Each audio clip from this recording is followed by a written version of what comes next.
بسم الله الرحمن الرحيم والصلاة والسلام على أشرف المرسلين. السلام عليكم ورحمة الله وبركاته. أعزائي التلاميذ، معكم الأستاذ حاجي سفيان على منصة دروسكم. أستاذكم يحييكم. Et on va commencer à la barakatillah une nouvelle explication, mais cette fois j'ai opté pour l'expression écrite. Je voudrais bien outiller mes chers élèves concernant cette activité méga importante. Donc suivez bien avec moi et ne ratez pas tout ce qu'on va dire dans cette vidéo.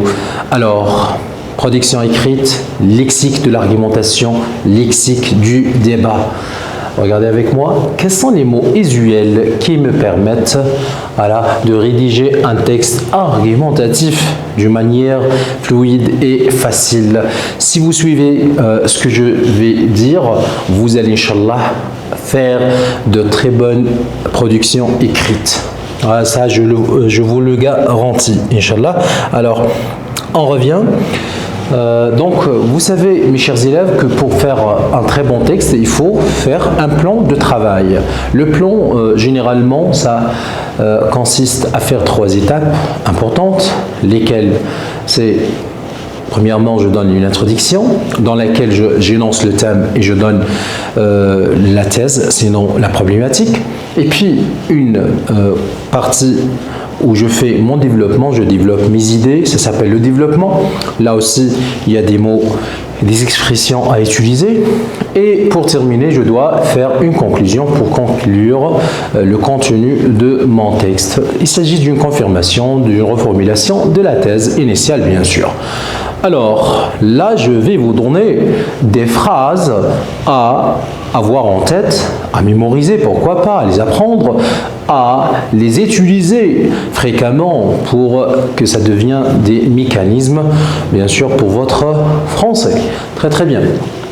Pour introduire maintenant, première étape, il faut faire l'introduction comme je viens de le dire.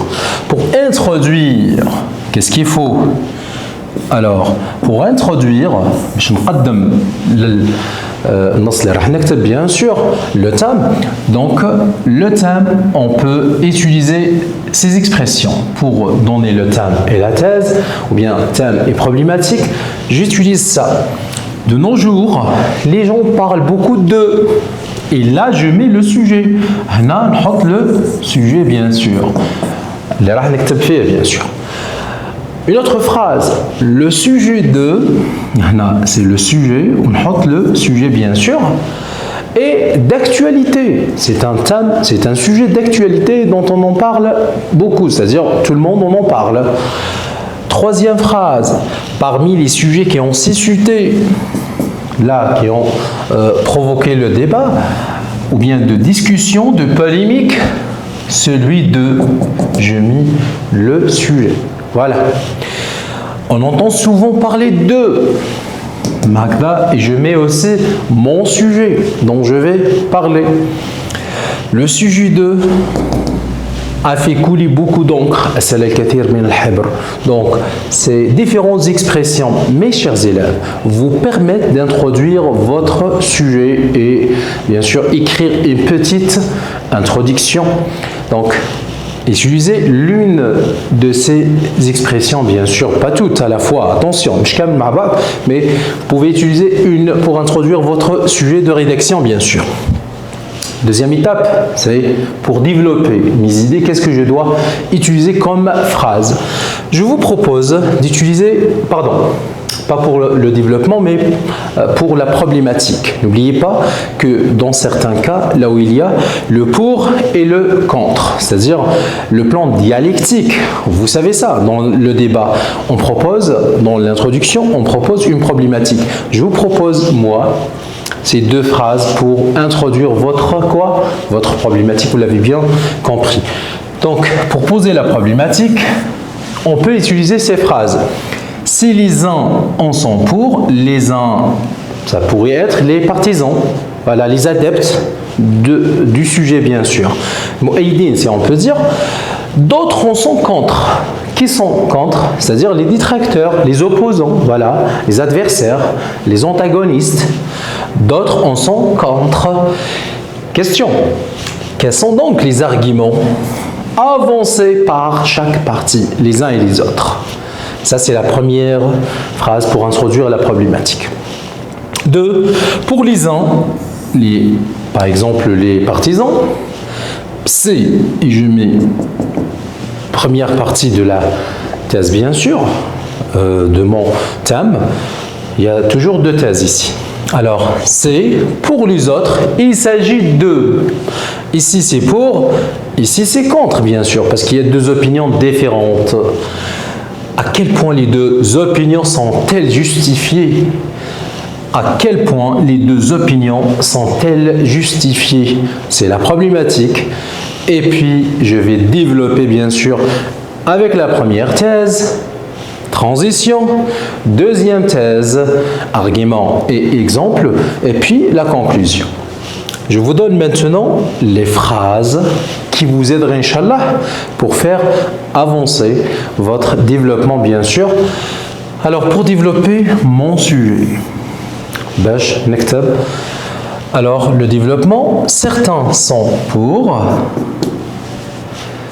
Qui sont ces certains? C'est-à-dire, peut-être, c'est les partisans. Al-Ba'd.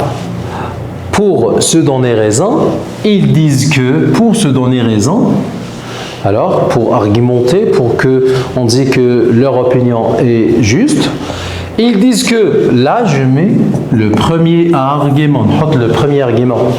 Ainsi, un connecteur, attention, un articulateur, un connecteur de numération, ainsi, selon eux, selon qui? Selon les partisans, peut-être. Alors, je mets le deuxième argument, bien sûr. Le deuxième argument, le premier argument que je dois préparer moi-même.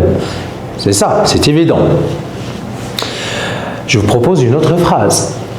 Certains jeunes parents, éducateurs, adolescents, etc., selon le cas, selon le besoin, dans votre sujet de production, bien sûr, défendent avec défendent, ce verbe, attention, argumentation, défendent avec ferveur, avec force. Quoi? Défendent l'idée. L'idée principale, c'est-à-dire la thèse, défendent l'idée. Il permet, ou bien elle, selon eux, ça c'est il, elle, c'est la thèse, l'idée, selon eux, de. Premier argument, ainsi. Je mets deuxième argument. Deux phrases, mes chers élèves, qui vont vous faciliter la tâche d'écriture. Donc, suivez bien ça. Alors, avant de passer à la deuxième thèse, mes chers élèves, il faut marquer la transition. C'est quoi la transition? C'est le fait de passer de la première thèse à la deuxième thèse. Là, il me faut des outils, comme, en revanche,